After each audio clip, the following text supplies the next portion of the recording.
15. So now we'll be coming out of closed session. Move to go out of closed session. Have a motion second, all in favor? Aye. After closed session, then we'll start the regular meeting. A moment of silence, please. But before we start that, I have a letter from Jennifer Beard. And this is, it's really nice.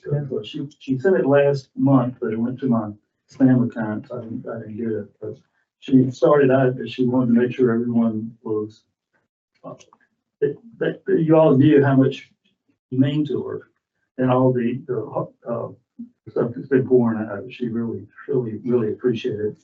Says, I really miss being home, but know that this is where I need to be right now.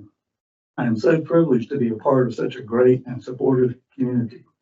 I have been overwhelmed by the letters and cards of support from so many in our Special Beach family, board staff and board.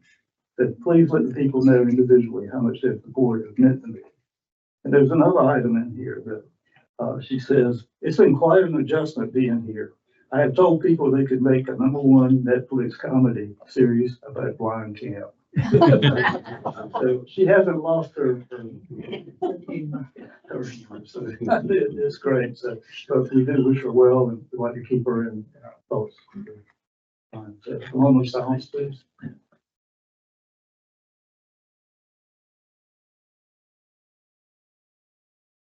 Thank you so much.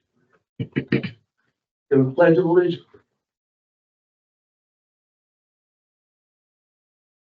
Allegiance to the flag of the United States of America and to the republic for which it stands, one nation, under God, indivisible, with liberty and justice for all.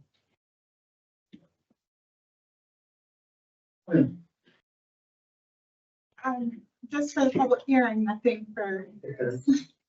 Had one from Hope Longer. And I'll summarize part of it. It's all good. I know it's all good. You're fine. It has to do with GIF and our. GTF. GFI, sorry. GFI on the recycling service, that she has a lot of concerns about how it's being done. And there's some issues that she has particular to her and her neighbor that are also part of it, that could be reflected to other people in the community as well. She indicates that dragging a can up the street is a challenge, and that her neighbor's husband, a recent amputee, and his wife are in declining health, cannot manage. And that's something we need to be. I don't know if there's a resolution, but we're a small community, and that's why we're a small community like that. And then she strongly encourages to find an alternative solution to this obvious problem. And that's what we're going to look at doing. Just to follow that up real quick, that we did meet Mayor Pro Tem and met with GFL to discuss these issues in particular. And we talked to them very friendly about our cart replacement for our carts and what they look like and want to get better service. Loading and unloading, that leaves a lot to be admired, and the placement. And also on our contract, how are they performing under our contract? So this is going to be ongoing, and we're awaiting their response for that. So that we're not going to leave it alone. But thank you. We had a really good meeting with GFL. We're gonna get things straightened out. It may take some time, as we said last meeting, but they were very receptive, and just give us some time and we'll have to get things straightened out. We do have a public comment now for Ross Finkel. Sorry. Good evening. For the record, Ross Finkel, 1701 South Anderson Boulevard. I just want to have a couple of comments and thoughts regarding yesterday's house move. I know it's probably the movement of the house went up the road at 9 o'clock yesterday morning. I know it's probably outside or beyond the town's control at this point, but a little bit more notice would have been nice. You could reschedule appointments and things like that. 48, 72 hours would be great rather than 12, 18 hours, whatever it was. So if there's a way to make that happen in the future, maybe require the movers to let us more, give us more time ahead of time before they actually make the move. That'd be great. 'Cause I'm sure we knew it was coming well in advance, just to know the exact date and time that was gonna happen. So you all, my second comment on all this is you all know, like, I see things through a public safety perspective. So the actions of that house mover, and I'm not saying don't move out, the actions of that house mover in Surf City put us in a very vulnerable position from fire and EMS protection perspective. What should have happened, and Chief also recognized it, brought some additional firefighters on board. What should have happened, Surf City should have staged a whole fire assignment south of that house so they can respond down here, plus put a paramedic unit south of that house. So we had coverage. We had zero coverage for probably an hour at least of paramedic coverage. We had our firefighters, but it's not a whole assignment to handle a house fire. So if we can somehow make that happen in the future, make it a requirement, a permanent requirement, they apply for a permit to move something up the road, it's gonna block the road. That house is 28 foot wide. Well, the road happens to be 20 foot wide and then 8 foot of bike path. So we took up the entire way. There'd be very few places that emergency response vehicles could get around that. You'd have to be in the right place at the right time to make that happen. That's just food for thought. What y'all think about that? Just another example of how vulnerable we are down here in South Bend, the island, with regards to our fire and EMS service. Thank you. That house was in Surf City though, right? Yes. Yes. So when did they let us know? I think we've got notice prior to, I don't remember exactly. The second. They notified us on the second. They notified chief. Chief didn't send it to us. I think we notified the public faster than Surf City did actually. Yeah, we did. Our post went out with theirs. Any additional comment? Hearing none, we'll go to the mayor's minute. Tonight is something, it's becoming a habit. We don't need to have any more mayors going away. But we're getting used to it a little bit, but, this is one Bill Stanford. He was a mayor back in the early 20s, I guess. 2000. 2000, yeah, and, I remember him, and, he was pretty good at what he did. Very astute man, very opinionated, as was his wife. Bobby, I know you're listening in, but, you know, you were part of the team. He was on the board that started the BIS fund. Was he? Okay, that's good. He had a lot of foresight, and, he was a, very likable man. So, sorry to see that he's moved on. But we're honoring him, tonight, and this is a proclamation honoring former Mayor William Bill Stanford. Whereas William A. Bill Stanford was born February 19th, 1933 in Smith County, Virginia. One of 11 children of Hobart and Bertie Stanford. Bill grew up crop farming during the Depression, and whereas Bill joined the U.S. Army at just 15 years of age, where he served in the Korean War with a distinction in the Battle of Busan Perimeter, earning a Bronze Star of Valor. After his time in the service, Bill became a founding partner of Tabor Machine Shop and headed the sales team. They're traveling from Bluefield, West Virginia to Alabama, Pittsburgh to Canada, and the North Carolina coast. And whereas Bill was married to Bobby, who lived his life for 70 years. Together, they had 3 children and 4 grandchildren. And whereas after a successful career as an entrepreneur and partner at Tabor Machine Shop, Bill and Bobby returned to Topsail Beach in 1992, where he served as the mayor of Topsail Beach from 1999 to 2003. He was deeply committed to Topsail Beach and making it a better place for locals and visitors alike. Therefore, I, Frank Braxton, mayor of Topsail Beach, on behalf of the town of Topsail Beach Town of Commissioners, honor Mayor William Bill Stanford for his legacy and leadership while serving the town of Topsail Beach, proclaimed the 8th day of October 2025.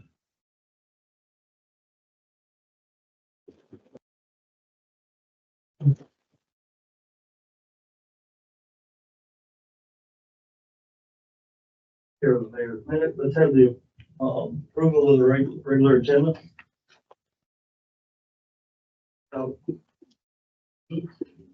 yeah, I would like to suggest that we, 187D, approve purchase order of the amount of $50,782 for the rebuilding of access 18.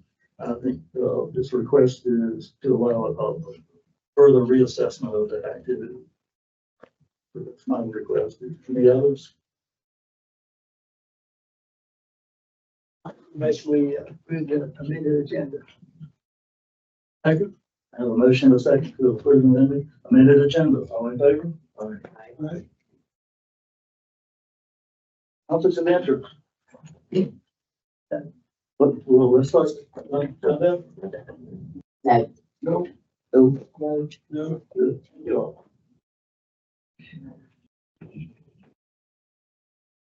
Remove the consent agenda.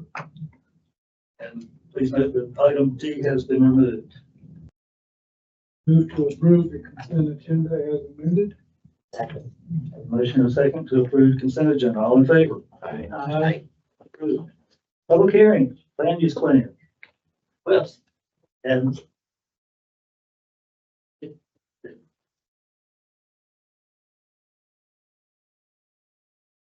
Thank you, Mr. Mayor, Board, for having me this evening.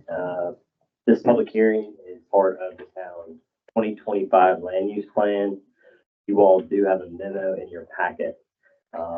Just to rehash, this project began all the way back in 2021, was effectively completed in draft form, and was before this board. At which point in time, the request for the South End development proposal came forward. And so therefore, the project was halted due to some of the potential implications that could have transpired if the plan would have been adopted during that process. So once the property was finally conveyed to the land trust, we reinitiated the project, went and met with the planning board, re-reviewed the plan, and then in June, they recommended the plan for unanimous approval, knowing full well that, yes, this plan does have dates that were, from when the project initiated, but still met the terms of what our initial engagement was for. The Division of Coastal Management has also reviewed this plan for compliance with their administrative code requirements and have deemed it ready to be adopted. And so following this hearing, it would be available to be adopted. My understanding is that would be at next month's meeting. With that, I'm happy to answer any questions the board may have, and thank you again. any questions, Troy? Been doing this a while, we've been familiar with it. Yeah. I'll work behind this, Wes. Thanks. Thank you, Mr. Commissioner. Okay, the framework has been carried forward, but changed a lot over the years, so, but still, it's a good tool for us. Absolutely, yes, sir. We do have public comment. Okay. Just Roy Costa.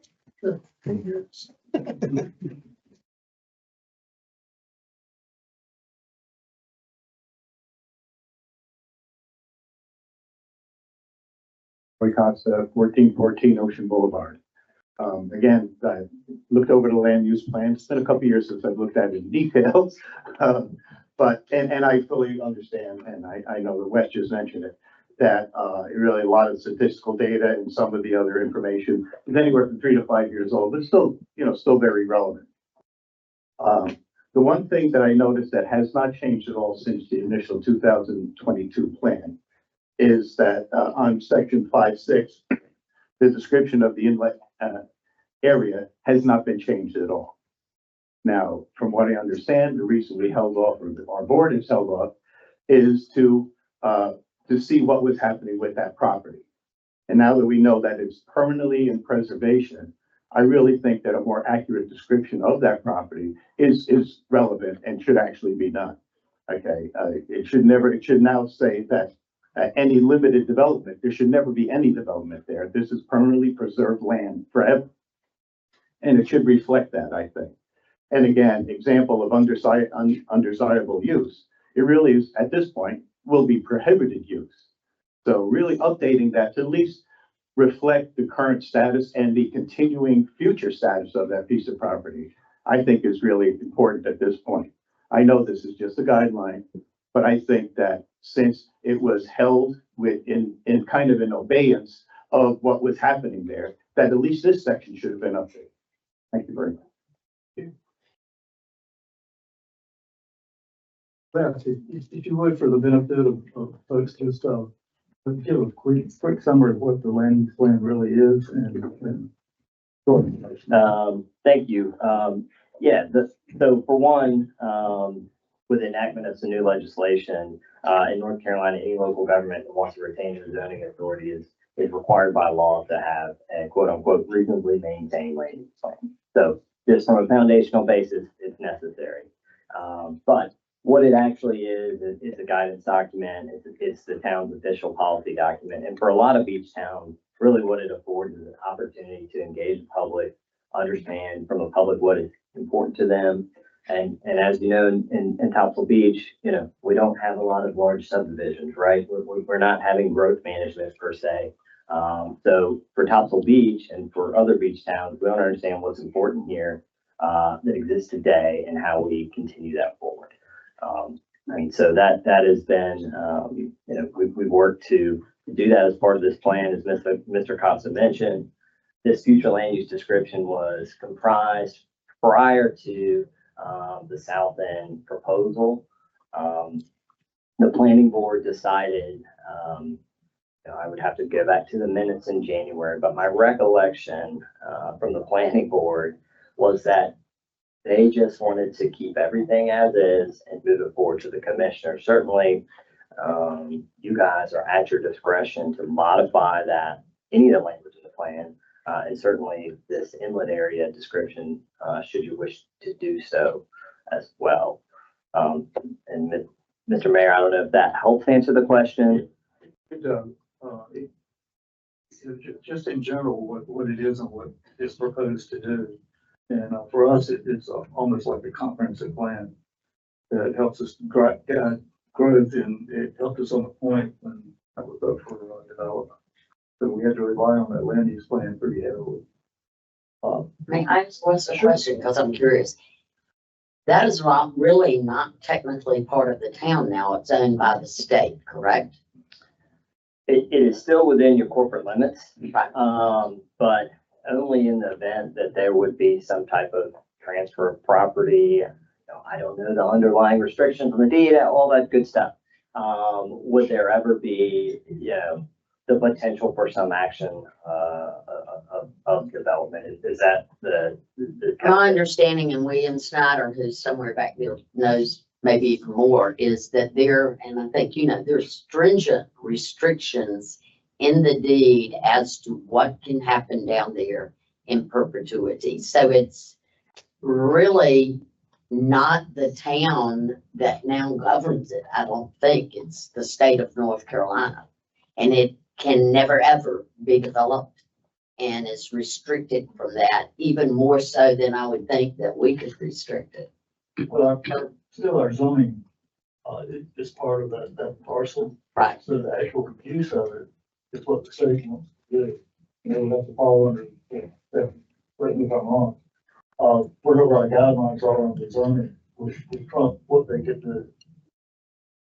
Whatever's more restrictive. But the state received it with a deed with restrictions saying you can't do Yeah, anything. that's purely a private transfer. Yeah. And we're not privy to that. It's just all the state. We want it at that point. I have no problem with changing one line in here where it says, undesired uses, residential development. Just change that to prohibited residential development. And I think that takes care of the whole issue. I mean, I haven't read about land use plans in the past. The lawyer will grab onto this, which does not clearly say no residential development, and bring to us or the zoning crowd, hey, we can, you're providing that it can be developed.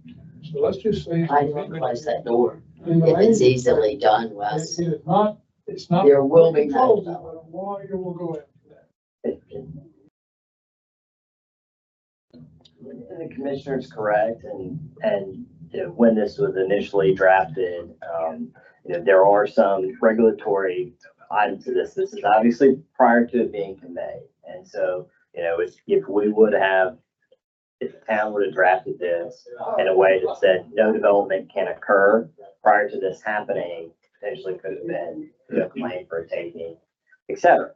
But if the board would like, I think we would be happy to, you know, talk with staff, include some language along that line that, you know, addresses the current state of things, relates to what you know, currently exists on site, that it is encumbered by, you know, a deed restriction, so on and so forth. If that would be helpful, and we could provide that in advance of your next meeting, in a, you know, editorial format for this particular district. Yeah, if you would, since there's no vote tonight, it's Yes, sir. for next, let's throw that through our attorney to make sure we're not opening ourselves up for. There's a lot of attorneys around that would probably say we're attack something, and if we prohibit it completely, we might. Bingo. Yes, sir. We'll be happy to do that. Make sure, that Attorney Coggins gets that draft language. So we're okay with the two edits? John, Commissioner Gunters and our, Mr. Costa, and have the attorney review it. Yes, yes, sir. I think, if it pleases the board, we'll take into the general concept of what exists there today and clarifying that no development may occur. And that language will be sent to the attorney for final review. It may not be exactly as that's worded, but if that is the intent of the board, we'll have that edited and put forth for you all to review. Parents have been right now, or just to be sure that. Sure. Okay. So I can, yep, yes, sir. Great, thanks, Wes. Absolutely. Thank you all. Good to see you. Yes, sir. Thank you.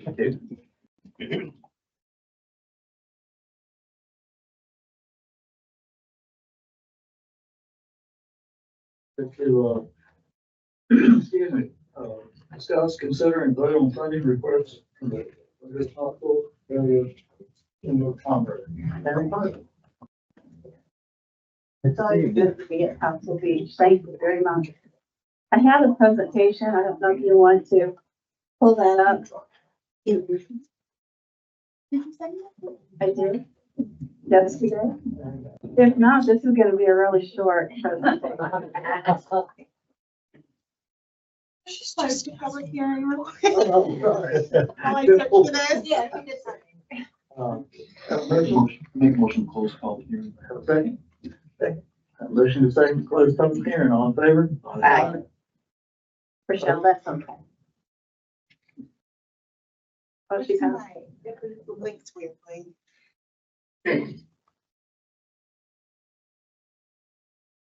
So every year, the chamber makes a request of our municipalities for funding. We look at it as an investment in the business community from our towns. And those go right into a line item that's for economic development. It doesn't pay electric bill, salary, anything like that. It goes right into a line item for that.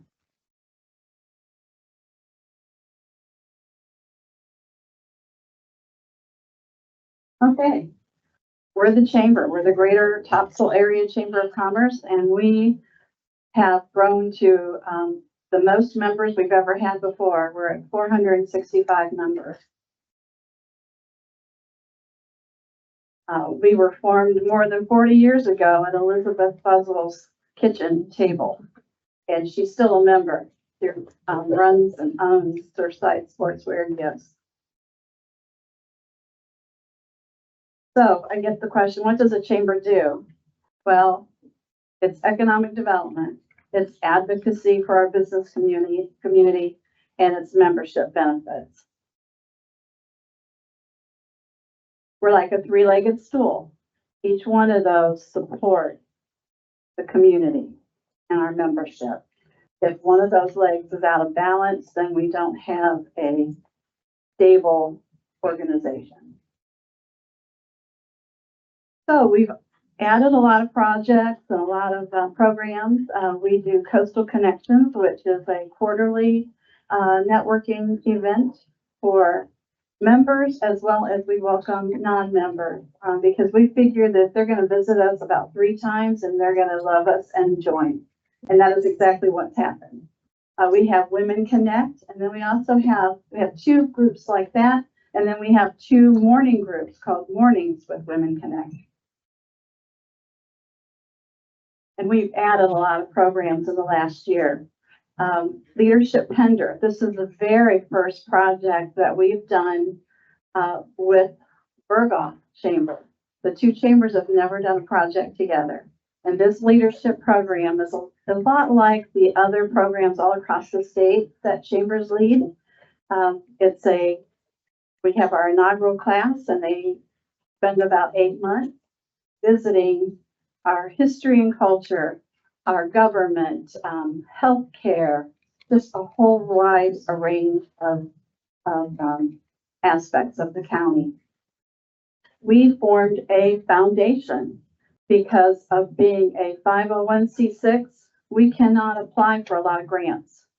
But if we have a foundation, it's a 501c3 and we can apply for grants. So that money would help fund our programming. And then we have the Topsail Young Professionals. You do not have to be young. They let me attend, but young at heart. And it is a dynamic group. They are go-getters and they've just been great. They meet once a month. So those are some of our member benefits. Our conference room is constantly being used. We market, we network, we build relationships between the businesses so that they support one another and the community supports them. Our advocacy program, that does not mean we're lobbyists, but it means we speak up. When insurance rates are being proposed that are too high, they're going to hurt our businesses. We write letters and we are proponents of our businesses and our community. Our economic development is very simple. We need to know how much bread and milk we should buy for our businesses should buy July 4th. Because the population increases a little bit.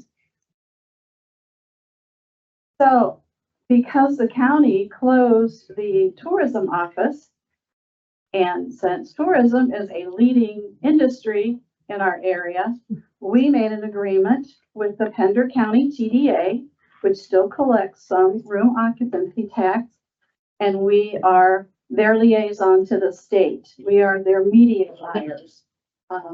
We are working on the website so that we can keep Pender County in the forefront. There's more than 400 miles of beachfront that vacationers could choose. And if we don't tell our story, who will? So that's what we're doing now is we're working in that aspect with the TDA. And we're getting ready to celebrate the A250. That's Paul Revere, by the way. He was at the Historical Society. And we're having a ball planning events with that, collaborating with the Historical Society. Plus, we're working with Morris Creek National Battlefield as well, because they will have the First and Freedom Festival, and they will be the national kickoff for the A250 for national parks. So it's a big deal. We do a lot of community events to raise awareness for our members, but also just to bolster the community. The flotilla is huge, and we just got permission that they're all going to meet down at the Bush Marina and leave from there. They won't be at the dock, but they'll be in that general facility. They'll line up and go up to Soundside Park. And the chamber is doing, you might have heard, we'll be back tomorrow night doing candidates nights and community updates. The candidate nights, we felt that, there was a need in the community to have impartial and fair candidate nights.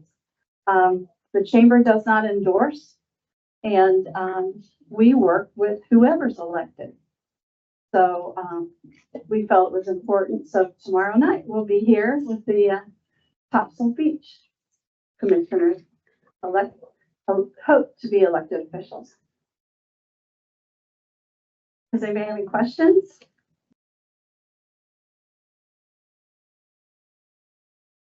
Questions from the board?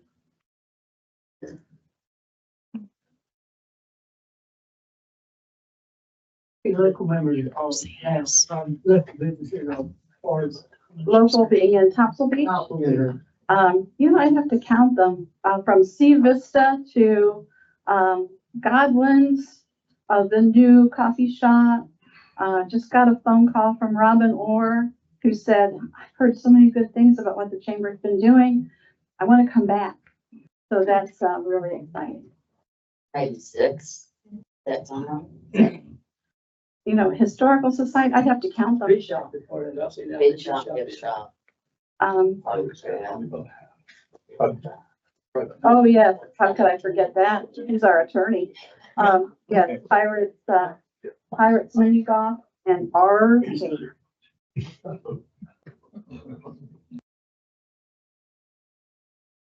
Pleasure, board. I don't have any problem supporting, I don't think the 3,500, I would say, at the most, like, if what we've been given in the past, 25. I didn't make a motion, I'll make a motion to give 2,500. Motion, need a second?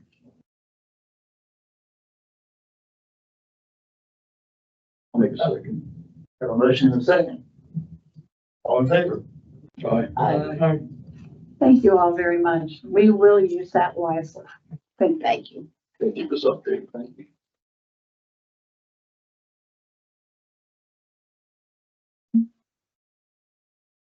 Update from Parks and Recreation Board. Unfortunately, Cindy cannot be here tonight. She's actually chairing another, committee that she's on. So she did send a rather lengthy report, but unfortunately they have to listen to me read. All right, they did talk about sound side access review and inventory. The 5 members divided the 9 sound side access points for review. The members found the overall condition of the 9 access points to be in good repair. A few areas of concern were mentioned to Tom, our Public Works Director, for further review, repair, and maintenance. In several instances, members suggested there was room for an additional bench and recommended for Tom to place an additional bench for people to use to enjoy the sunsets if feasible.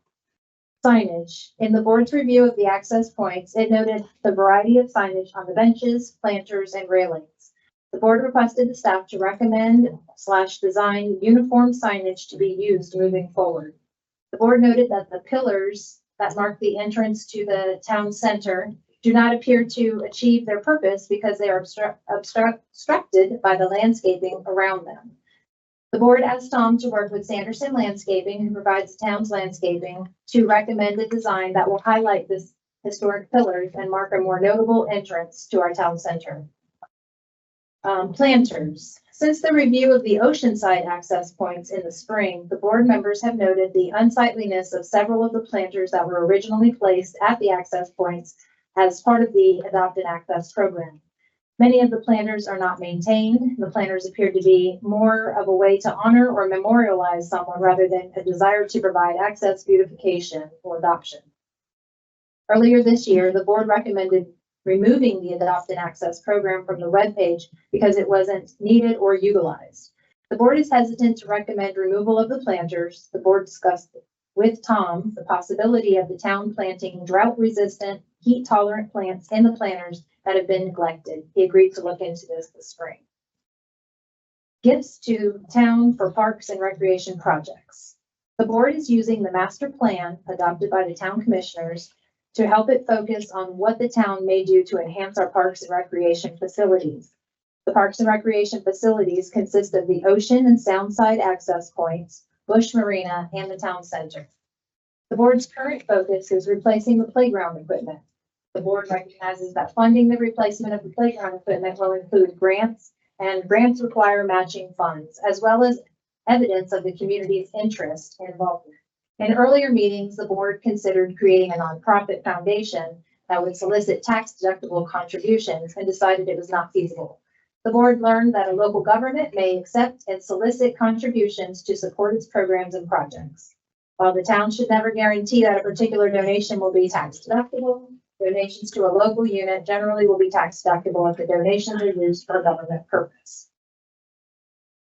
The board suggests soliciting donations to the town as part of funding the replacement of the playground equipment. At the last meeting, the board reported that there now exists a line item in the town's accounting for gifts to the town's Parks and Recreations Fund. So far, they have $5. Does the board like to pursue a more active approach to fundraising for parks and recreation projects and recommends a soft beginning by creating a page on the Parks and Recreation section of the town's website for giving?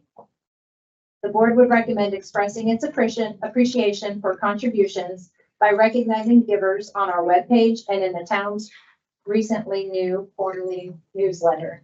Thank you for that.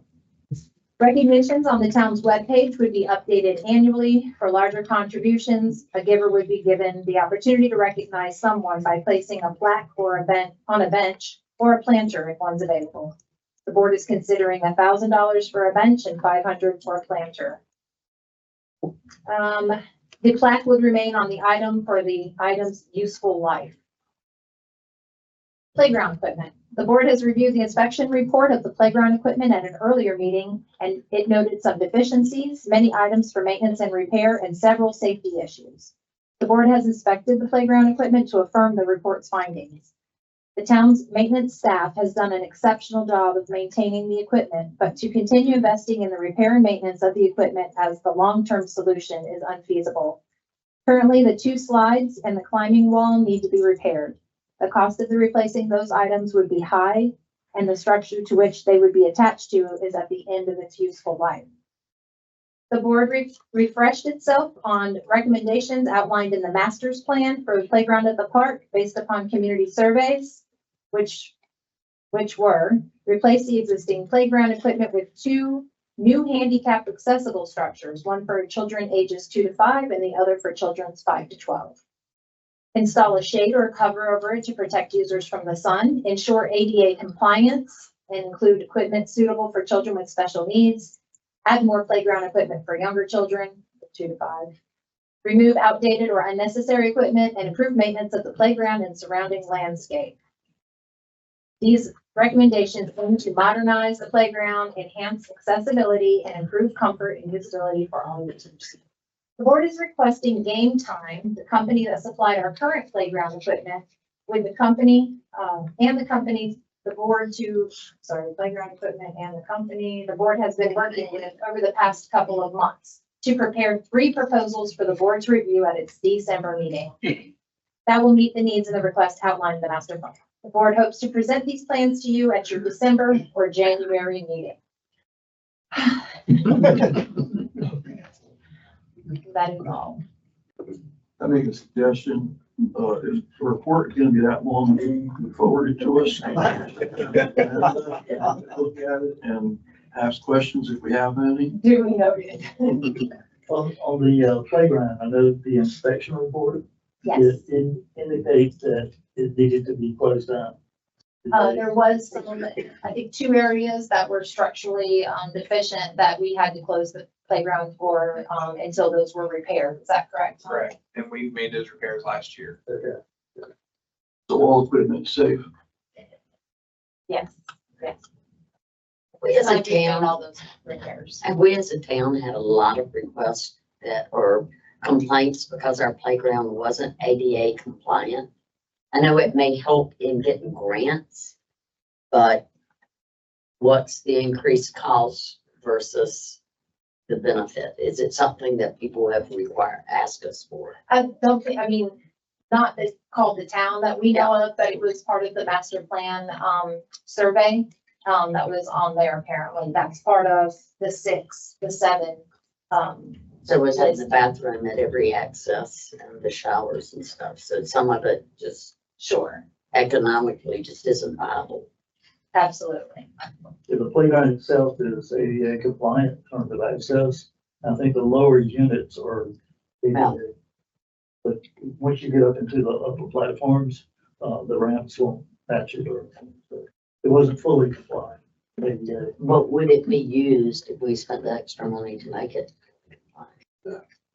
That's probably not in the sense that it would be all ADA, but it's out there.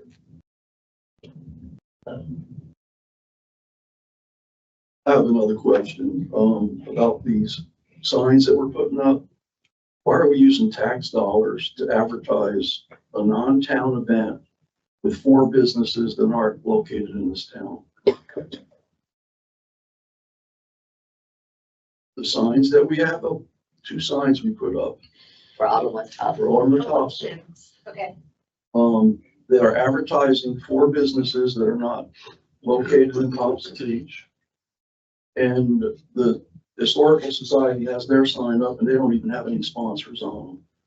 But we're using tax dollars to advertise a non-town event and identify their sponsors.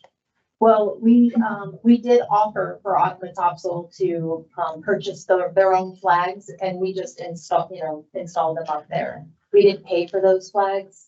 Ottawa Topsail did, and we did make the offer that we were going to take our flags down after the summer concerts were over.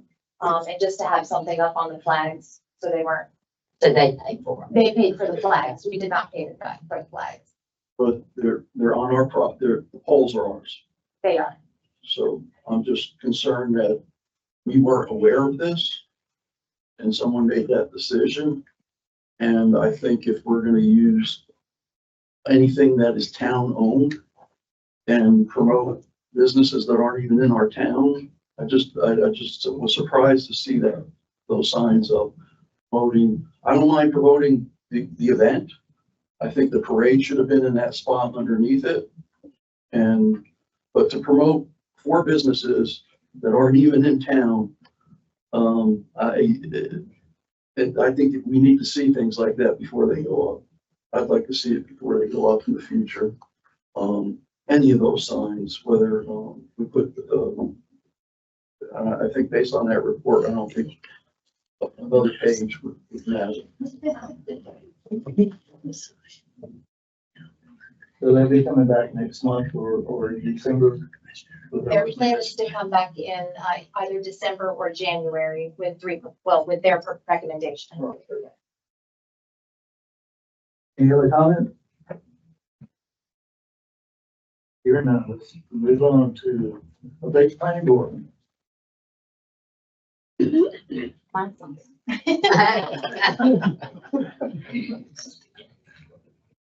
Yours is short. Okay, so the planning board met for the regular meeting September 24th. They discussed the proposed changes to the addressing ordinance. The discussion will continue at their October 22nd meeting at noon. That's it. Any questions? Yeah, could you repeat that? You want my sticky note? I didn't understand what You you want my said. sticky note? This was for the addressing? Yes, the ordinance that we introduced at the commissioners meeting last month. So the planning board is discussing it now.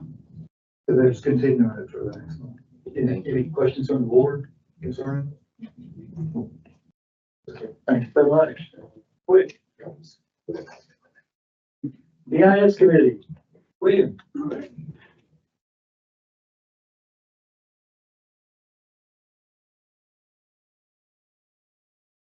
Would you allow me one public comment? Sure. Okay, my public comment is that on the Parks and Rec, I'm really thoroughly impressed that they had a report like that and they're making a positive difference. They've been to every sound-tide access. They're looking at things and they're looking at it closely, and I commend them for what they're doing. That's it. On BIS, our last meeting was September 18th, and our next meeting will be next Thursday, October the 16th at 2 p.m. At our last meeting, the BAS fund was at $6,472,000, and that includes the 320 odd thousand that was received from FEMA. And so that hurricane, ICS account is closed. TI Coastal reported that they have completed the most recent Soundside survey. And Rochelle, I asked you via email if you might be able to show that survey. Rochelle was really good at this. I asked her all the time to pop up some things on the screen, and she does a wonderful job at it. Let's count up right here. I just want to go to the second slide that shows the inlet real quick. And in this particular slide, I want to make a couple of comments about this. And now this is now posted on the town's website. And a lot of boaters have concerns about where the channel is. And if you look closely right there at the inlet coming up from the bottom, the dredge channel arcs to the right. And the channel has shifted. Well, I guess this is actually westward, but it's shifted toward Topsail Creek. And the boaters that are local that are wondering where this channel is now, it's well past where it was originally dredged. And I would say, if you look at the channel marker where the blue is right there at the point, it's a red channel marker. And if you set your sail toward the last red channel marker going into Topsail Creek, that's where the channel is now. So this is valuable information. I just wanted to point it out. To follow along with TI Coastal's report, they've submitted our 30-year beach management plan to the Coastal Resources Commission. We're hoping to have it on their November agenda. Jamie Pratt reports that the initial review by the Division of Coastal Management says that the plan is complete. So that's a good step in the right direction.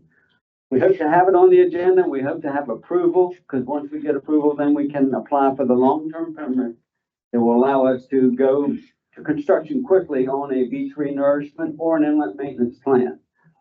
So that's where we stand on that. The next thing that we did is Town Manager Christina Burke gave an update on the Rocky Mount project. And then a stakeholders meeting was held on October the 2nd. And both Joe Bell and John Gunter were at that meeting. The stakeholders, I think there were about 6 or 7. They asked a lot of penetrating questions, but in the end, they gave it their unanimous support to move ahead. I'm sure that that whole plan will be presented to you as the commissioners for consideration later on. The other thing Town Manager Burke gave us an update on was the VITEX. And they've actually done some VITEX work. They did 3 tests, and they were going to do those tests and come back and see how effective they were. Just want you to know that as fall comes and leaves drop, the treatments will stop, because no longer do your fluids move to the plant, considered not effective anymore. The last thing I have is TISBC update. I went to the last CRC meeting, and Mayor Braxton went, along with myself and the town manager from Surf City. I think the important things that came out of that meeting is there was a review of the North Carolina Coastal Reserve Program. That may well be where our South End is placed in the future under the management Coastal Reserve Program, under the Coastal Division of Coastal Management. They also discussed inlet hazard areas, and they gave a presentation on that. And I know, Frank, I'm looking at you now, I was glazing over because there was a lot of information. But bottom line is that all of these inlets shift. And we're seeing our inlet shift northward right now. And it will shift back southward. But in the effort to identify what those inlet hazard areas are, they're looking at the science behind in the time lapse of how these inlets travel. Now that could affect us if they move that boundary of the inlet area. That can put more restrictions on some of our property owners. So we need to keep an eye on that. The other thing that they reported out was the annual erosion rates on the beach, and that determines what your setback requirements are going to be. They're pretty much the same as they have been, so I don't see any red flags on that. The last thing, 2 things, is Surf City received a report on their beach nourishment project with the Corps of Engineers. There was a report back in July. And we thought, well, then they're going to get the funding and move ahead, but they hit a problem because now they're trying to get it out of the Office of Management and Budget. And so we've written a letter. Congressman Rouser has helped out a lot, and we're trying to get that project off dead center for them. And the other thing that's happened on a federal level is Tom Leonard from North Topsail Beach has visited Washington just 2 weeks ago to talk about their Cobra mapping issue that they have up there. That's all I have to report. Any questions? When is their project, if everything's corrected for Surf City? When are they? Well, they were thinking as this time last year, they were thinking it would happen this time this year. And the Army Corps of Engineers report came out in the summer. And when it came out favorable, they said, well, here we go. Well, it turns out now you've got to resolve a few technical issues. And at our last meeting, we showed a Congressman Rouser pinning the Army Corps of Engineers down pretty tight on, well, you're telling me there's a delay. How long is that delay? So to answer your simple question, it would be difficult to see them come to bid anytime soon, and it may be this time next year. So I heard it was fall 2026 or spring of 2027. That is probably a pretty accurate assessment, but we all thought it was going to be the fall of Yeah, that's the 2025. last I heard. The other thing I heard was, they're not gonna dredge offshore. I don't think that's accurate. I think the dredging, well, I don't know where else they would dredge from. Inlet. I don't know that. That was not part of the initial proposal for the 50-year plan, and they would never have enough sand in that inlet to do that whole 50. They're talking about a 5.5 million cubic yards project. My concern is that they dredge that inlet before we do. Well, I mean, that's always a concern, but the current plan is that that sand will come from what used to be, in our earliest plans, Zone A, which is right off of Lee Island. And still, it's part of an area that we would consider as a source of sand. Yeah. So there are overlapping claims on sand. Yeah, I think they probably recognize the cost to dredge offshore and the amount of dredging that they're gonna do. I think they're looking at alternative resources for sand. And, that's just what Well, when I talked to Chris most recently, I asked him pointedly, where is the sand coming from? And he said that Zone A off of Lee Island, which would be a hopper dredge. And mid-40s in terms of dollars per cubic yard versus ours, which is a mid-teens. Yeah. Thank you. Any other questions? William, you mentioned the Rocky Mountain project. Yes, sir. Which a lot of people interested in that comes with the flooding. But you didn't say anything about the funding that we don't have. And when that. I always like to bring good news. There is some bad news about that one. I'd invite you to comment on how you. Well, there was a grant proposal that was submitted by the town and it was denied. And I don't know the exact name of that proposal, but part of what Jonathan Hinkle's job responsibility is to help us seek out other forms of funding. But right now, there is no funding on the table that we could take advantage of. So we'll have to search for that. What was the estimated cost range? $500,000 to $600,000. And will that fix all of the, Soundside flooding? No, it would just be what Rocky Mountain. That would be just a Rocky Mountain project. What about Carolina? Those people up on the Hemping? I think the answer to that is that 5 or 6 years ago, the town prioritized which areas to look at first. And this is the area that we first decided to look at.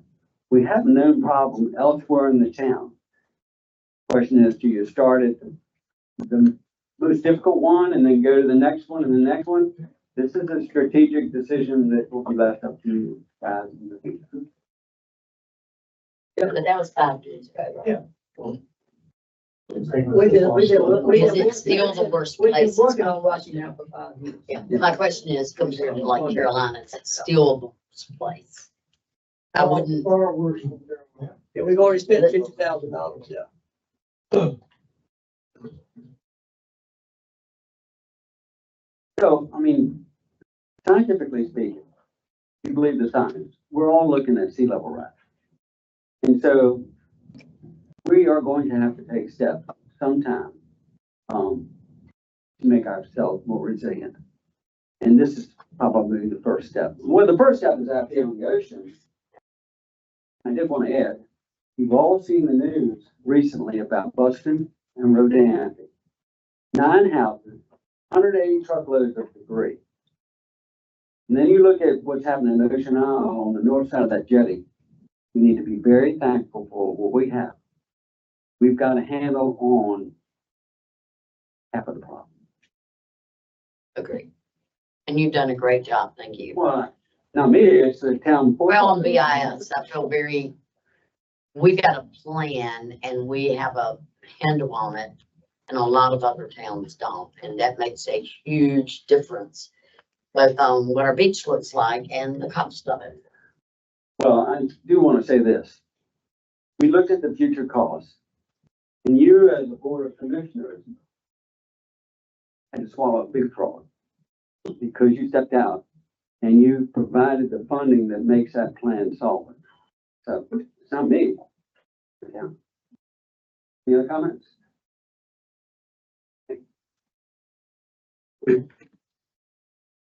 For the capital improvement plan presentation. That conversation leads right into our next. Very nice. Perfect timing. Yep. Evening, everybody. I'm Michael Pasquino from Ardura. I'd like to thank the Board of Commissioners, Tom and Christina, for letting me speak today about our capital improvement plan. Great work. So before we get into what we've accomplished, I want to talk about why this project matters. We don't talk about stormwater infrastructure very often until something bad happens, right? You see the roadway flooding, there's puddles in your yard, things like that. But it's really critical to the community. It allows us to go to work, allows us to interact with our community members, allows our emergency services to come in and help us when we're in need. So the state agrees with that. And so they invested a lot of money into these funding opportunities for small towns, such as Topsail Beach, to get projects specifically for flood mitigation, like this capital improvement plan. What that typically entails is looking at the infrastructure that we currently have on site inside this town limits. Take an assessment of what it looks like. So is it crumbling? Is it performing really well? You know, where is it at? Then we evaluate it. So does the roadways flood, right? What level of service are we really providing now? That allows us to look into the future. So when we are ready to make improvements, what kind of improvements can we expect, right? What kind of mitigation of risk can we really get? So how that starts is we reach out to Tom and Alex and team, and we see what information they have about the infrastructure that's in town. Reach out to other partners that we have, like the DOT, do the same thing. And then we go to work in the field. So we take the GPS tablet and we walk around town and we scour for all that infrastructure. And we take stock of what's there, we do measurements, we put it all in a nice database for Tom. So when he goes to his computer, he sees something like we were seeing up on the screen. It puts information on something like that pipe right there. You can click on it and a database pops up. And it can tell you the size of the pipe, what kind of material the pipe is. It'll tell you invert elevation, so how deep that pipe is. And same thing true for the structures on site. The database pops up and we can see, you know, what kind of structure that is. This one's a graded inlet. And tell you what condition the structure is in. Tell you all kinds of great information. Also some field notes that we took while we were on site. So anything that we think might be useful in the future. So in this case, we wrote down that there's about 6 inches of ponded water in that structure. That tells us that water is still sticking in that drainage system even after a rainfall event. So all in all, in the town limits, there's 100 drainage structures. Nice round number, right?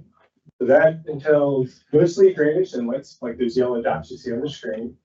We also have a lot of infiltration systems. So these are DOT installed primarily. They're not connected to any pipe system. They don't lead to the sound.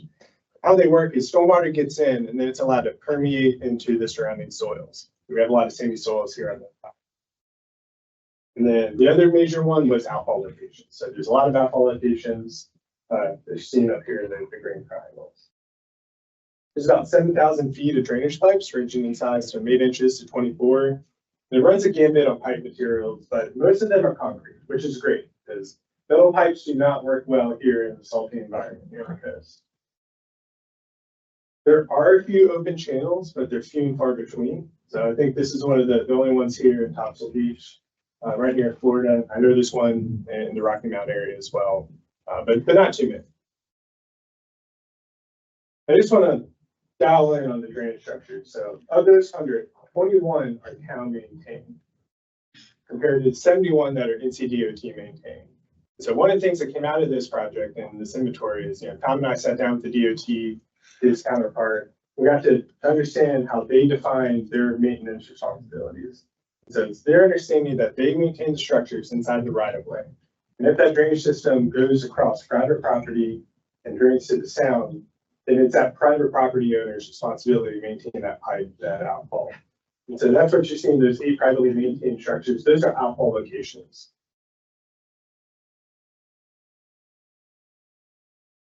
So great, we found all the infrastructure, right? So now it's time to take a look, see how it's performing. So these bar charts here, we ranked all of the infrastructure on the island.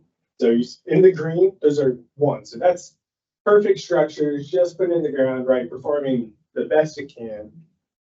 Great stuff. And then over on the right, you have the 5. So it's red. Those are things that we're more concerned about. We want to keep an eye on and make sure that they're performing well after heavy rain events. And 2 things go into this. It's really a balance between the likelihood of failure. So those are things like, is a rebar exposed? Are there cracks in your pipes? Is there a big log stuck in the inlet? Things like that. And then the consequence of failure. So there are critical parts of this island, things on your evacuation route, pipes near your fire department. I think somebody spoke earlier about emergency services coming in. That's something that we want to take into account as well. So imagine a pipe collapses here, right in front of the fire department.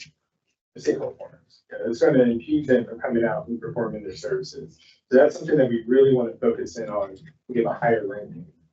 I can tell you, this is actually a really good distribution for a town-wide inventory here. So we see a lot of 2s and a lot of 3s, things that are still performing really well. So we're not too concerned about.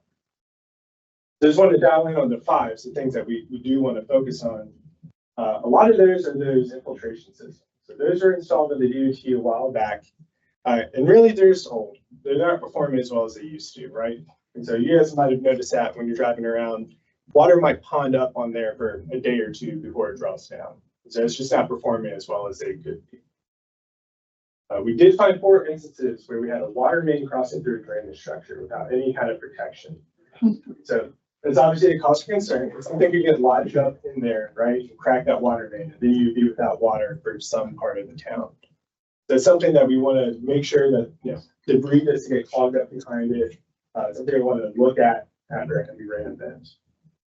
And that kind of rolls into the next stage. So we recommend an operation and maintenance plan to the town. So if Tom could go out and look at one place before a major event, we want it to be Region 1, which is where we're at right here. So this is where most of the town services is. So the Public Works Department, the Fire Department. We want to make sure that this infrastructure is operational so that they can get here and help out with the rest of the town.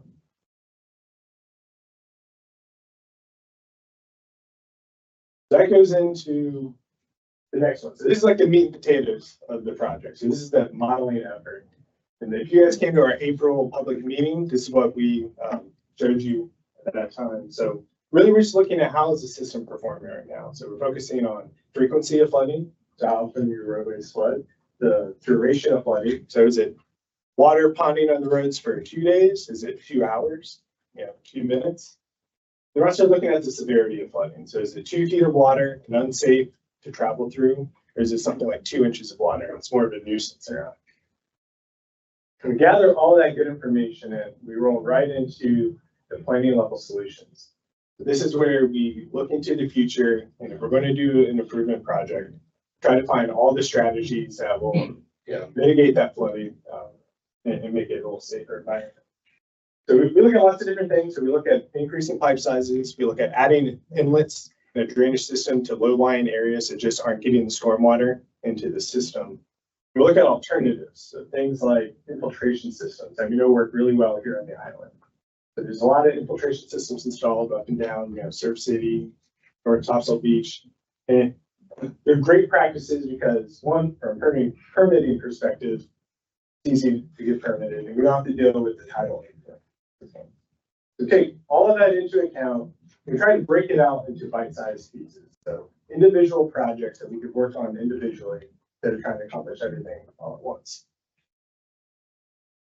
So what that looks like is we broke out 10 different systems or project areas for the whole town, starting at the bottom here on Florida Avenue, and then going all the way up to Phillips Avenue. Well, one of those would look like something like this. So Carolina Boulevard and Hine. This is one of our project areas. You notice there's 3 different outfall locations, right? We did several things here. So we increased pipe sizes. This is an existing pipe that is 15-inch, so we increased an 18-inch. We added additional inlets along Carolina Boulevard because we know Carolina Boulevard floods, right? And there's a lot of low-lying areas of this flood, the water wasn't getting into the system.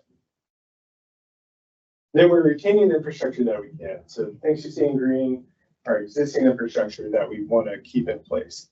So we're not stop replacing things for the heck of it. If it's working, we want to keep it. And then we go a little step further. So we start thinking about the practical elements. So are there conflicts that we're going to have to overcome if we install these systems? Is there funding support for these kinds of projects? And then we talk about ranking these. So we need some way of deciding which ones, if we can only do one project, which project would we go forward with? We talked about Rocky Mount being a priority for the town. Similar thing. So we want to create a prioritization list of which projects go first.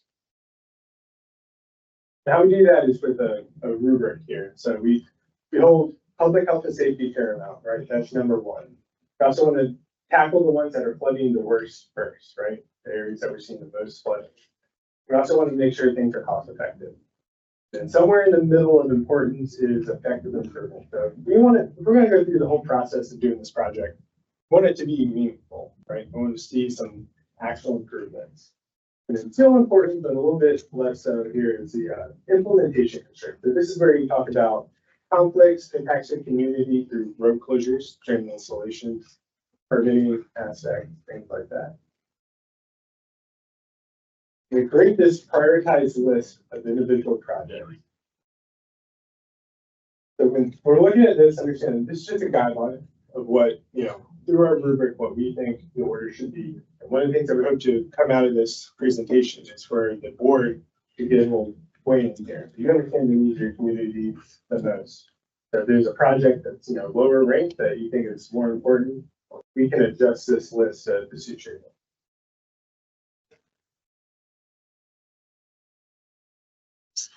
So again, thank you for allowing me to present today, and I think thanks very much. Can you put that last slide back up? Yeah, there was a lot to brief.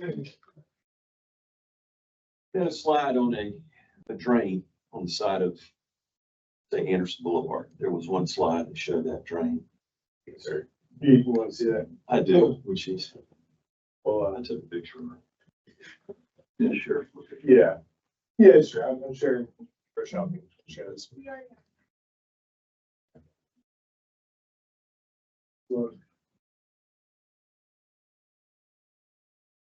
Okay, so that looks very familiar to me, and I'm under the assumption that that is under DOT. It is, yeah. So a lot, like I said, 71 structures inside the town limits are DOT maintained. I asked our prior town manager, what do we do about that? And I didn't get an answer. It's complicated. And expensive, but it's North Carolina DOT. I mean, what are your recommendations? Yeah, so one of the positive things that have come out of this project is Tom and I got to sit down with, is it Jeff Garland? Garrett. Jeff Garrett. So he's an engineer with the county. Right. And so we were establishing a relationship, with him, first name basis, someone we can contact to go with these things. So we created a highlighted list of the infiltration systems that we thought were performing the worst. We're trying to get them to do some kind of maintenance procedure. The challenge is, it's not as simple as just, putting a vacuum in there and sucking it out. The surrounding media is actually clogged, just through years of service. So you need a replacement there. So, Tom asked, and I believe we're denied currently replacing those at this time. So to answer your question, there's not much that the town can do to make the DOT, replace those things.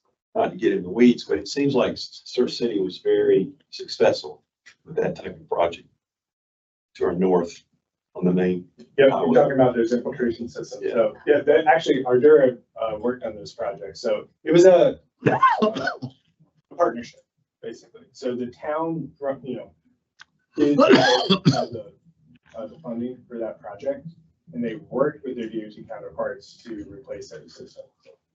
So they actually got those grant funded, which is great. So the infiltration systems are on town property under those gravel parking lots, and they work very well up there. And then the DOT just did the infrastructure that was in the right of way. Hopefully we can learn from that. Yeah. Follow. And that was essentially the response we got back from Jeff. It was, while they won't fund the project to do it, if we wanted to fund it, then of course they would work together with us, facilitate that. So of that 27 million, how much of those are town owned and how many are DOT owned? So they're not separated. That's the challenge. So stormwater doesn't care who owns the infrastructure that goes in, right? So you can go right from a town-owned street to a DOT-owned street if the gravity works that way. It was impossible to separate the two systems when you look at a town that's so linear like this, and so much of it is DOT-owned. So it's a combination. So no matter what you do with infrastructure, it's going to be a partnership between the town of Topsail Beach and DOT. What helped me get my head around all this information is this doesn't mitigate floodwaters coming across the sound down our streets from the sound. Yeah, that's a separate issue altogether than this. That's right. And exactly. You have two water-related issues that we're dealing with. So this project funded, through the state is focused on stormwater, like primarily. Sky. Yeah, from the sky. Not from the sound. Okay. Gotcha. Could you mention property owner responsibility? Did I? Yes, is that right away or is that in property? So these locations I'm speaking of here, and I think that's one that is shown up in the upper left-hand corner there.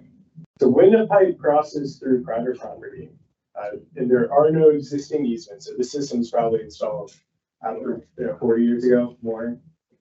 There is no easement for the NCDOT to maintain that infrastructure. And so because of that, it's their understanding that they don't have to maintain that pipe, and that is a private property responsibility. So that is in the DOT, and so it's not, the town's doing that to you.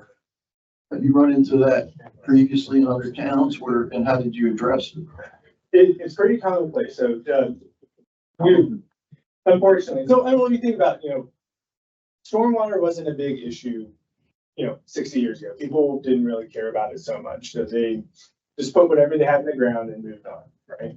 And so the similar case here. So they didn't have easements to maintain that infrastructure in place. And as we started improving that infrastructure in the last, say, 40 years, that's when towns, municipalities, DOT, that's when they started getting those easements.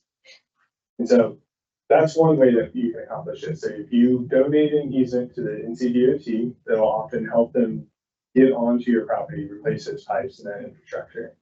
They can also purchase that from you if it's an ongoing project that they're willing to do. And I'll tell you that right now they're so busy that they're not interested in pursuing that avenue at the moment. How would that be on a priority? I mean, for the town, how would you advise us as a priority for property owner responsibility? I would advise you, so if we're going to pursue a project, I would advise you to work with the town and the DOT to make that happen. So if it's on a property line, work with them, see what your options are in terms of use acquisition for that one. In terms of maintaining your infrastructure, I think the big one's just looking at your outfall pipe, so if it's full of debris, it's probably not functioning as well as it could. If you have a bunch of oysters around there, probably not functioning as well as it could. And that could be, increasing some of the stormwater flooding that you're seeing on your roadway. Did you camera the pipes? Or it's just, No, not for this one. So we're limited in our scope. So we a lot of times we pop the grates and we took pictures down in there, measure the water depths. so we don't know if the pipes are actually functioning at all. No, usually you can tell if there's some sort of issue there. There'll be a lot of water debris stuck on one end or the other. But that's something if you move into a design for a project, you might want to take that extra step and look at those items. So I find it perplexing that the state gave us a grant, I presume. Am I right, Christina? Correct. To have you come in here and study the water coming from the sky, and it still doesn't address our water that's coming from king tides. Yeah. And we find out that 80% of the stormwater problems are locations owned by the state. But then we're told it costs $27 million to fix them, but they aren't gonna fund to fix them. They just are funding to tell us we have $27 million worth of problems. That just, I mean, it's not your issue, it just is perplexing, I guess would be the nice thing to say. It's an oxymoron, kind of.